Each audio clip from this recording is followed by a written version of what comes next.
Our final trip with the Fairfield group was a weekend in Dublin. We started off our trip at Kilmainham Jail. We were able to see their chapel, see what jail cells looked like back then, and learn about their history, like the rise of the people. We saw the extensions put on when they got too full, and where they went outside for time in the sun. Next, we headed over to the Dublin Castle to eat lunch and go explore it. The buildings were insane, filled with extravagant art, amazing chandeliers, huge curtains, thrones, everything you would imagine in a castle.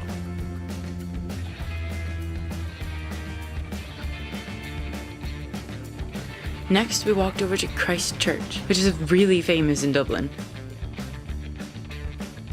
It was gorgeous inside, and the stained glass windows really caught my attention.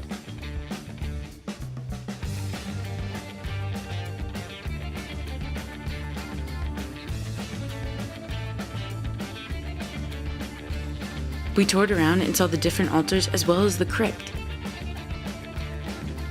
But the best part was when we were invited all the way up to the roof and then the bell tower, and we got to ring the bells that were up there. It was so much fun. After that, we headed over to our hotel for the night and checked in. It was beautiful and had an amazing view of Dublin City.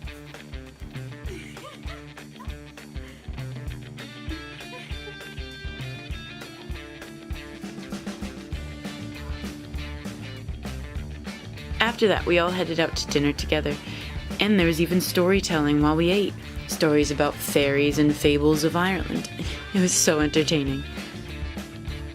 Then we were allowed out to go explore the city, and obviously we had to go to Temple Bar, one of the most famous bars in all of Dublin.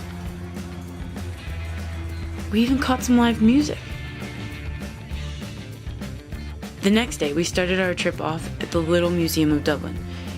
It's about 2 rooms, and it has the entire history of Dublin, from little stick figures to books to paintings to flags.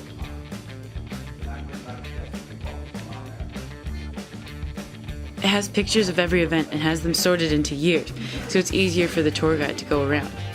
And he does it in less than half an hour.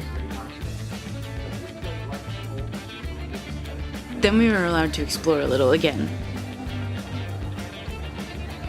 And me and my friends found this amazing donut shop.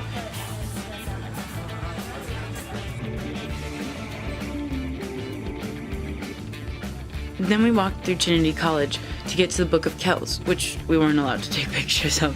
So let's move on to the next thing. Next we headed to Glasnevin Museum and Cemetery. It's famous because of the patriots in Ireland who are buried there. We toured around and saw these patriots' graves.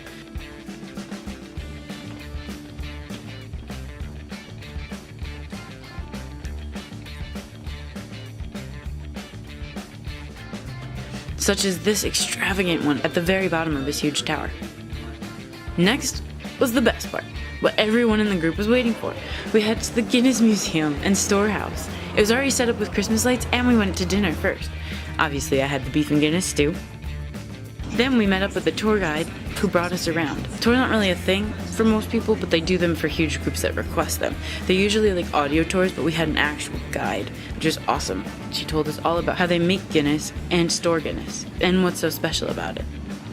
Then we were able to be brought up and learn how to properly taste and enjoy beer, especially Guinness. Next we saw the different ads that they used over time, which was really entertaining. Once our tour was over, we were able to go to Guinness Academy, where you learn to pour the perfect pint.